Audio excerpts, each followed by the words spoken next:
Hi, Mark T the Handyman here. Today we're going to go through this Lennox Furnace fault code diagnostic system.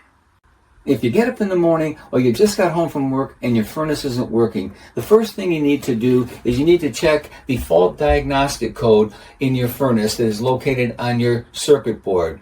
Most new furnaces will have a circuit board that will flash a code of some sort, whether it be in a LED numbers or LED number and letters mix. That's up to the manufacturer. In this particular case, Lennox has a code that will flash several times and then it will pause and flash the rest of the code telling you exactly what it is. Lennox provides, and so do all the manufacturers, a code sheet that will tell you what the code is for what particular problem you have. If you don't have that on your furnace panel, then you can check your owner's manual and it'll definitely be there. Once you figure out what the problem is, then write that code down and write what the problem is, and then you can reset your furnace by turning it off and then back on. That'll erase the code and you can work on solving the problem.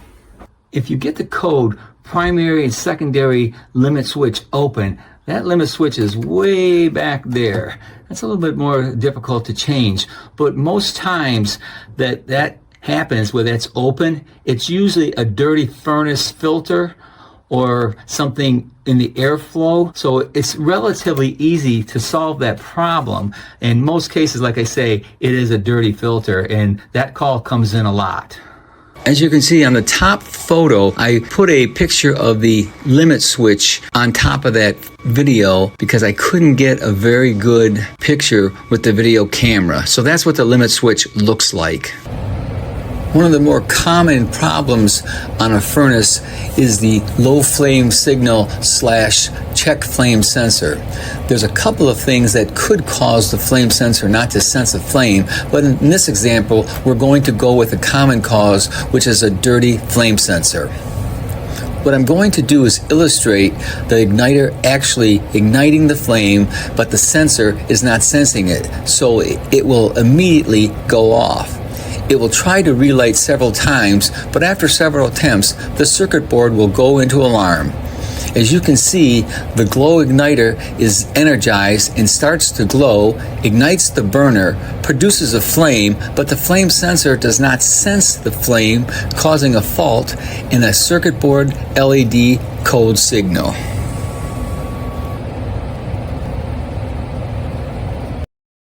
This is the flame sensor for the burner. It's located on the complete opposite side, the left side of the igniter. That way it will sense the flame that is farthest away from the igniter. If you happen to have this problem, the first thing you would want to do is to remove the flame sensor and clean the sensor with a soft piece of sandcloth. The way you remove the flame sensor is to remove the screw located on the left side of the sensor. As you can see, the screw is coming from the bottom, so you will need a 1/4-inch socket wrench with a 1/4-inch extension socket. Not the easiest part to remove, but it is doable. These are two examples of Lennox flame sensors. With the Rollout error code, typically your furnace blower will be running and possibly your induced draft fan motor will be running, but nothing else is happening.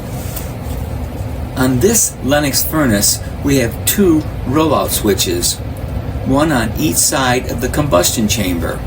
Rollout switches typically have a manual reset button, which means that if you ever get the rollout failure code, you will have to manually reset them.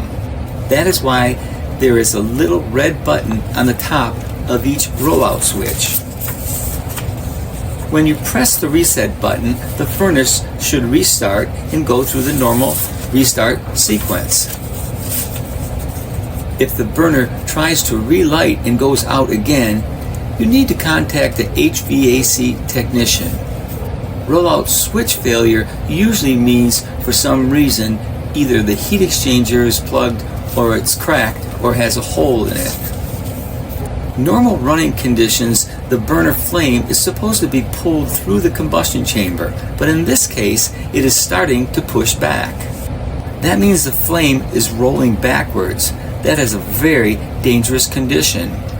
not only can it cause a fire, but also carbon monoxide could come back into your house. So you need to take care of this problem as soon as possible. In the top video, we are looking at what the igniter would look like if it is igniting the burner.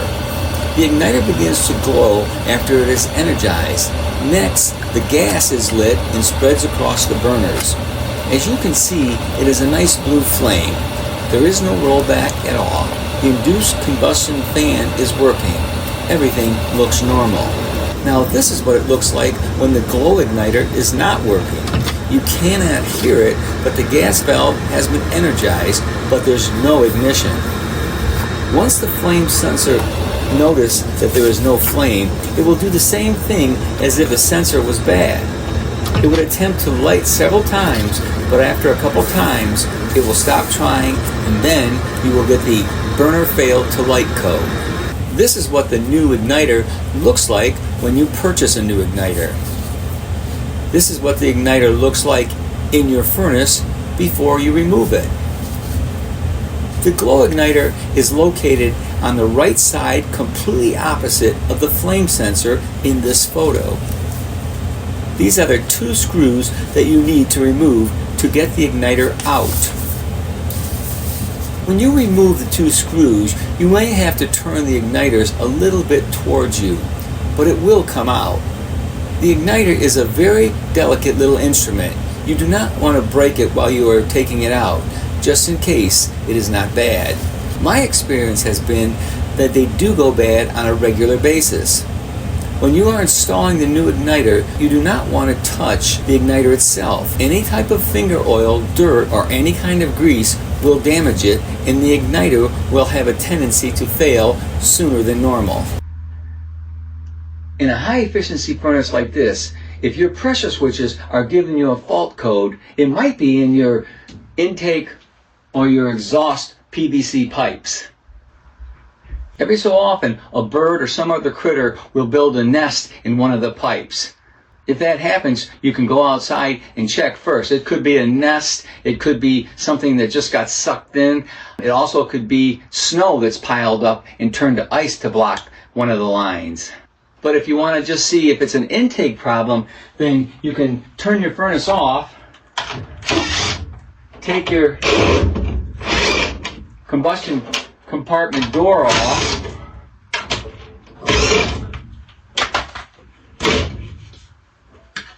and turn your furnace back on to see if it'll light. If it lights up, that means it's definitely an intake problem. So this is our exhaust and our intake for our furnace. The intake is on the right and the exhaust is on the left. The intake has a screen on it because that's actually where things could get sucked in. And then on this side, it's just an open hole that is there. That's the discharge side. I have seen critters crawl down there and get stuck and have to take the induced draft fan motor out and clear out a squirrel as it was. If you get a low pressure switch failed open or failed closed, that will be located right here. These are two pressure switches, but they're nothing more than a diaphragm that when the induced draft fan motor comes on, it will make and break the circuit as needed. On the other side, we have the high pressure switches. If you have a high pressure switch failed open or closed, that's going to be on these two. Same thing, they're just little pressure switches that use a diaphragm to open and close when the induced draft fan motor comes on. These can go bad, and if they do, they can be replaced fairly easy, but it comes a point that you might want to call a professional HVAC technician to take care of your furnace. This is a little more complicated. It's not hard to replace them, but it doesn't mean you'll get the diagnosis right. But if you get the code, these are the low pressure and these are the high pressure on a Lennox furnace. So what we are looking at are the diagnostic codes that came with this Lennox furnace. As you can see, there are many diagnostic codes, but we were looking at 5 different codes that I have seen over the years, but there are many more on this list, as you can see. All those diagnostic codes are specifically for this Lennox furnace and other Lennox furnaces that are similar. Hopefully, after seeing this video, you will find it useful on other furnaces that you might run across. If you like this video, give me a thumbs up or a like. If you want to see more of my videos, please subscribe to my YouTube channel. Thanks for watching.